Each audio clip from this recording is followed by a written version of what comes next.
श्रीमद् भागवत में हमारे वेद व्यास जी महाराज महात्मा के पहले श्लोक में उस परमात्मा को प्रणाम करते हैं जो कैसा है सुनिएगा। यहाँ बैठे तमाम भक्त भगवान कृष्ण को प्रणाम करेंगे। किस स्वरूप को? सच्चिदानंद स्वरूप को। सच्चिदानंद रूपाय विश्वोत्पत्त्यादि हेतवे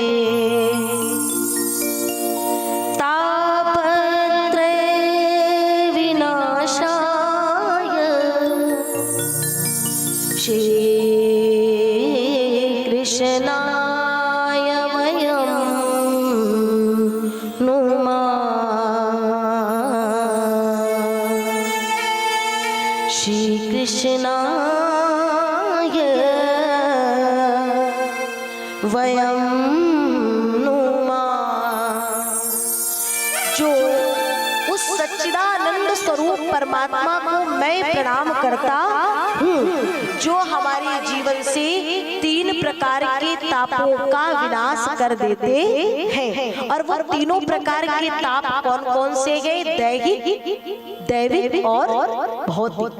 ये तीनों प्रकार के ताप जिसको कि रामचरितमानस में भी बताया गया कि जब हमारे जीवन में प्रभु की कृपा का राज्य हो जाता है तो वो तीनों ताप फिर उस जीव को व्यापते नहीं है। ऐसे सच्चिदानंद स्वरूप परमात्मा को मैं प्रणाम करता हूँ।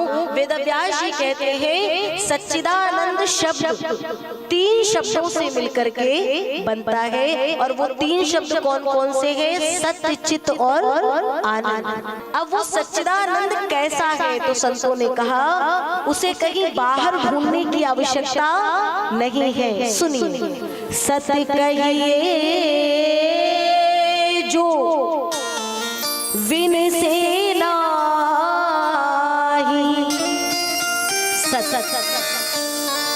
सत्य का मतलब जिसका कि कभी विनाश होने वाला नहीं है। सत्य कहिए जो विन से नाही, चित चैतन्य सकल घट माही। और वो चित चैतन्य रूप से हम सबके इस शरीर रूपी घटों में विराजमान है। जब तक वो चैतन्य स्वरूप परमात्मा इन घटों में विराजता है तब तक ये शरीर रूपी खिलौना रनिंग में रहता है, मतलब चलता फिरता रहता है। चैतन्य परमात्मा इस घट से निकला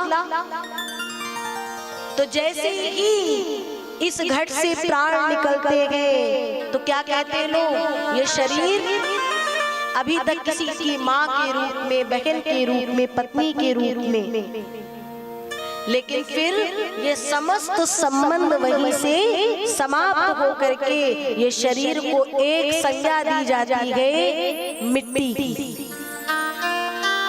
इसलिए संतों ने कहा मान संतों का कहना नहीं तो पछताएगा, एक दिन ये माटी का खिलौना इसी माटी में मिल जाएगा।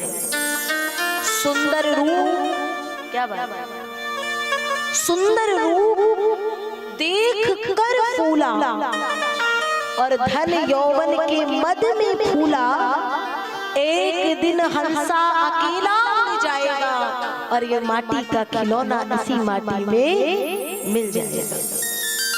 इसलिए अभी भी समय है भैया, एक पल की जिंदगानी एक रोज सबको जाना। ऐ दोस्त तू क्या सोचे कल का नहीं ठिकाना।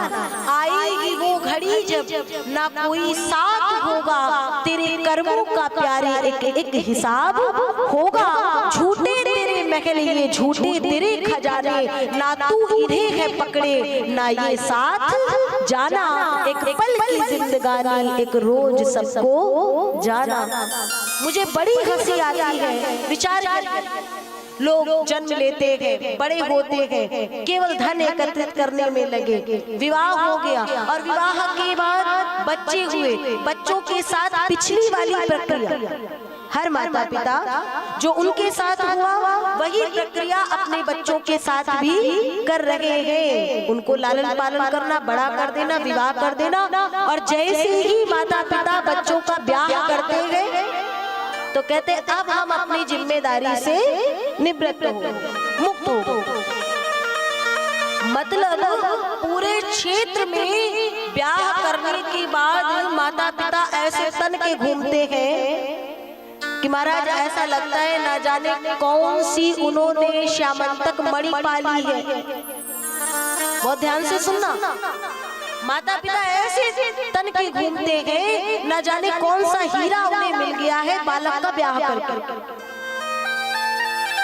अच्छा एक बात बताओ जरा, खाना पीना नित्य किया करना, विवाह करना, विवाह करने से तात्पर्य है ये जो संतानोत्पत्ति है।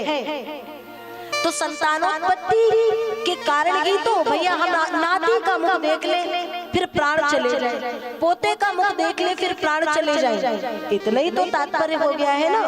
तो इतने कार्य तो वो पशु भी करते हैं। और विचार करिए, हमको यदि सोना होता है तो हमें सोने के लिए बिस्तर की आवश्यकता पड़ती है, हमें गद्दे की आवश्यकता पड़ती है, हमें स्वच्छ साफ भूमि की आवश्यकता पड़ती है, लेकिन उन पशुओं को कोई गद्दे की, कोई बिस्तर की आवश्यकता नहीं पड़ती है। वो कहते हैं सकल भूमि गोपाल की, जहाँ स्थान बनता है वही जैसे आराम हो जाते हैं, और जहाँ पाते हैं वही खाते हैं, वही लौट जाते हैं। लेकिन इन समस्त बातों से अलग जरा विचार करके देखिए कि आज माता पिता की स्थिति, आज बुजुर्गों की स्थिति क्या हो गई है कि माता पिता बच्चों को बुला करके ज्ञान तो देते हैं, लेकिन ये ज्ञान देते हैं कि बेटा जीवन में जो पैसा है ना वही सबसे बड़ा है। ये वास्तविकता है आज। मैंने बहुत जगह पर देखा है कि तुम्हें कुछ भी करना पड़े, तुम अपने पास धन की कमी होने नहीं देना। धन रहेगा तो सब तुम्हें पूछेंगे।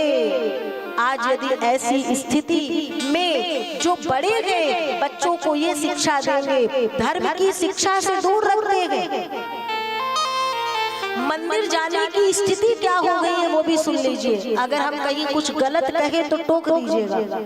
मंदिर जाने की स्थिति ये हो गई है कि एक बाबा जी ने बता दिया कि फलाने भगवान के पास जाओगे, उनके चरण पखारोगे तो तुम्हारा काम जल्दी बन जाएगा। तो दौड़े दौड़े चले गए। अभी तक कृष्ण जी को पूज रहे थे, अब तक दूसरे बाबा जी आए, बोले भोलेनाथ को पूजो, भोलेनाथ की सेवा करो।